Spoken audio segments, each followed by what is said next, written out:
Today I want to talk to you about some very important pre-qualifying questions that you have to get out of the way before date one. Now, I've seen other videos of other people telling you to this long list of things you must ask before your first date.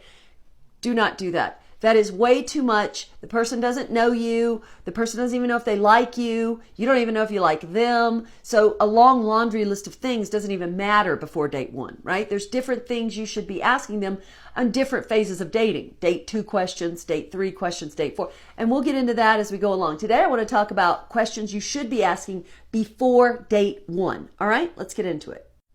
First of all, you must be pre-qualifying people on a call. Yes, it's old school, but it still works because too many of you have gone from messaging out on a date, and then you come back and you're frustrated with dating, or you blame the dating apps. It wasn't the dating app's fault. You just didn't pre-qualify correctly, all right? So on the call, you have to be asking questions that are important to you.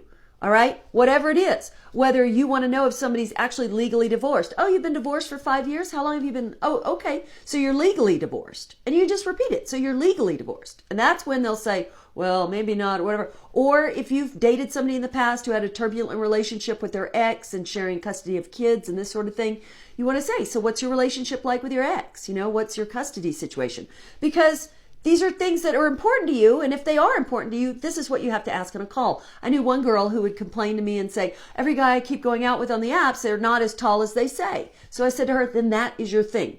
Everybody has their thing that comes up for them that's important to them, and they need to pre-qualify. Whether you want to know, does somebody own their own home? Oh, really? You live in Germantown? Well, oh, when did you buy your house? I bought my house in 98, whatever it is.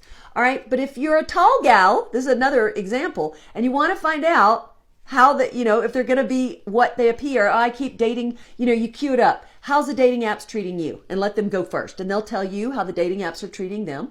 And then when it's your turn, you get to say whatever your thing is. So yeah, I like dating apps, but I keep meeting people who they've posted old pictures, and maybe one was recent, but I had no idea which one was recent.